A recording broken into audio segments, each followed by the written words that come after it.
Hello everyone, কি অবস্থা সবার? এই তো ঘড়ি বেকারি কিউসির পাম্পের অবস্থা।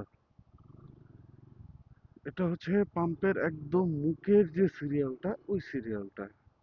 কেননা আমার যে রাস্তাটা উঠছে ওই রাস্তাতে উঠতেই সামনে পাম্প।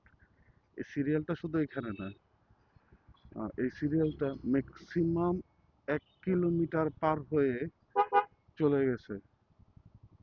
জ্যামশন হল আছে একটা, ওই জ্যামশন হল যারা চিটাংবাসী আছে, যারা এখানকার, তারা হয়তো বা চিনবে জ্যামশন হলটা কোথায়, কিন্তু একটা মন্দির। এই জ্যামশন হল পার হইছে। এই যে একটা ভোগান্তির মধ্যে আছে, তেলের সংকটাপন্ন মুহূর্ত।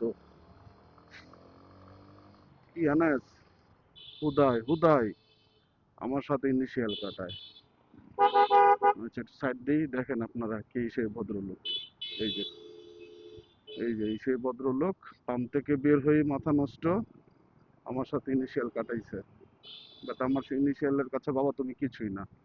কেন ভাই চাপড়িগিরি করতেছো সকাল সকাল? সকাল না, 11টা বাজে সকালে আছে। তো যেটা বলতেছিলাম, আমাদের দেশের যে ফুয়েলের সংকটাপন্ন যে মুহূর্তটা, এটা নিয়ে আমরা খুব বাজেভাবে হিমশিম খাচ্ছি। এই সমাধান যে কবে হবে বুঝতে পারতেছি না, উপরওয়ালাই ভালো জানে।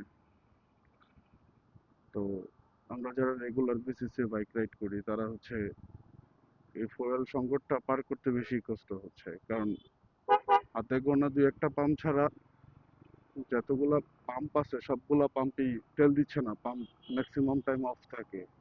আর যে কয়েকটাতে পাম্পে তেল দেয় সেটা হচ্ছে অনেক সিরিয়াল, অনেক সিরিয়াল।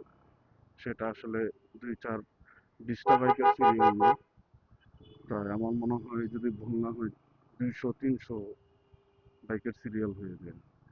2 ঘন্টা, 3 ঘন্টা, 4 ঘন্টা ওয়েট করে দেখা যাচ্ছে তেল নিতে হচ্ছে 200 টাকার বা 500 টাকার।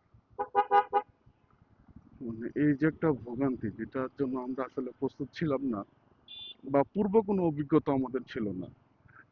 তো এটা আসলে আমাদের জন্য অনেক বড় পানিশমেন্ট হয়ে দাঁড়াইছে।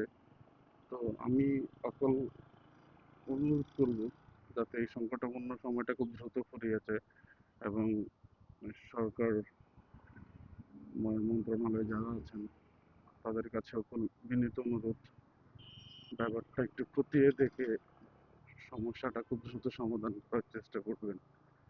কারণ অনেকে আছে পাঠাও বাইকার ভাইয়েরা, পাঠাও রাইড করে তাদের পেটের জীবিকা নির্বাহ করে। আর আমরা অফিসিয়ালি যারা রেগুলার বেসিসে বাইক রাইড করি, সেই ক্ষেত্রে আমাদের ফুয়েলটা অনেক প্রয়োজন। আমি নিজেই, আমার মাসে 30 থেকে 32 লিটার ফুয়েল লাগে অফিস বেসিসে।